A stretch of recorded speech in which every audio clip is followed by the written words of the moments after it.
Hi, this is Charlie Silvestri with an update of the latest episode of Up Close and Acoustic coming soon, very soon now.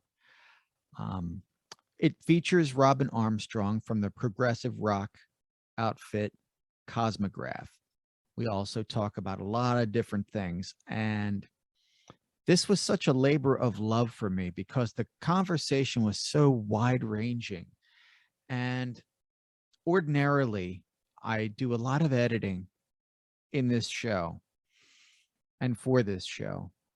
Usually myself, sometimes the guests, but only the guests out of time constraint. This time around, I'm keeping a lot of the interview in because I think it is very accessible to people who may be even outside of the music industry or even outside of being a regular listener to music. We touch a, we touch upon many different subjects in this conversation. I wouldn't even want to call it an interview. Actually, it's more of a conversation between two people separated by an ocean and again by a common language. I think you'll get a charge out of Robin's thoughts on not just the music industry, music itself, but also the day-to-day struggles of owning a label, a record label, just surviving. Um, if anything, the UK has it even worse than the United States does as far as an energy crunch, gas prices skyrocketing. They're really suffering right now. And Robin addresses some of that.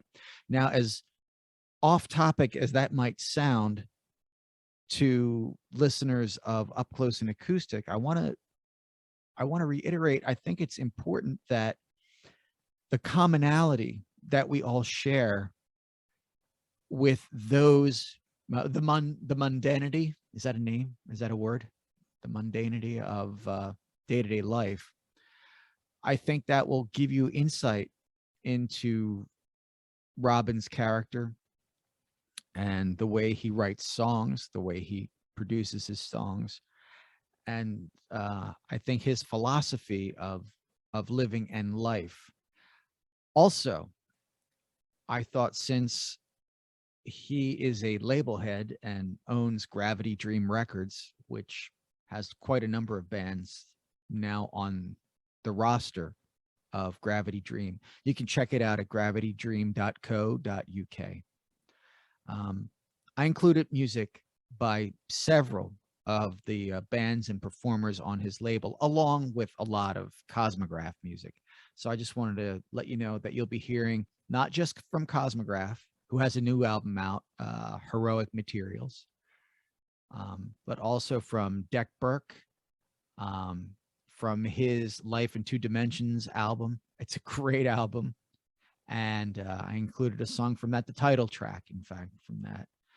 A group called The Round Window, who reached out to me when they heard of my connection with Robin, the interview. I think I purchased a song. The band immediately got back to me after I purchased the single song and said, have the album. It's not released yet, but have it. I can't tell you how that helps make this show go. When artists share the music in an effort to help themselves, but also they're helping me by giving me material to use on the show. So a huge thank you and shout out to The Round Window. Thanks, guys. I really do appreciate it. And the record's great, by the way. The Bardic Depths. I met the mastermind behind the Bardic Depths, at least to say hello to, in 2019 when we all were in Edinburgh to see Big Big Train. That's Dave Bandana's band that he had put together. I included a song from their first album for this show. So listen up if you want to hear Bardic Depths on Up Close and Acoustic. And I think you'll enjoy the song. I also included Grumblewood, a band that Robin actually mentions in the interview. And I happen to love their album.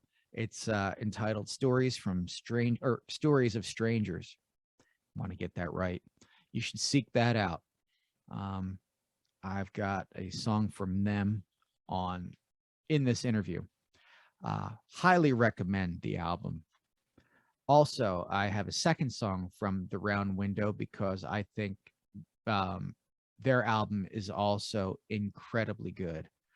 So, in a couple days, I'll be releasing the Robin Armstrong / Cosmograf interview / conversation. There's going to be a lot of conversation. There's going to be a lot of music, not just from Cosmograf, but a bunch of different bands. So I wanted to thank everybody in advance. And thank you, Robin Armstrong, for your patience. It's taken me a while to get this out because I wound up doing something I haven't done before. And I've made this not a 2-part episode. I've made this a 2-hour episode of Up Close and Acoustic. I think everything that we touched upon is worthy of being heard by people. I'm not just saying that to toot the show's horn. Up Close and Acoustic has done that all along. I think this show is instrumental in getting to know the thought processes and the people behind the music. It's one of the reasons why I do the show. But I think since we go rather far afield in our conversation, I think it makes it more relatable to the person on the street who just wants something to listen to, a podcast to listen to, and hopefully a public radio station or two that wants to purchase this show. Like I said, a wide-ranging conversation filled with a lot of music. It's one of my favorite episodes to date, and it's taken me a long time to edit everything together. I think the wait has been worth it. I think you're going to really like this. And before I go, I guess I should tell you next up, I'm expecting Jessica Smucker to stop by my home this week to record another episode of Up Close and Acoustic. And right now, the show seems to be all systems go. I hope you tune in. You can check the show out on prx.org, and they're in cahoots with Public Radio International, and they have been instrumental in getting my show out across the country and heard. So thanks as always to PRX. But Robin Armstrong, he's got a new release as Cosmograf called Heroic Materials. All the other bands that I listed, they're all available from gravitydream.co.uk. I highly recommend at the very least you check them all out. They're all very, very entertaining. And until next time, this is Charlie Silvestri from Up Close and Acoustic saying thanks for listening, and we'll talk again soon.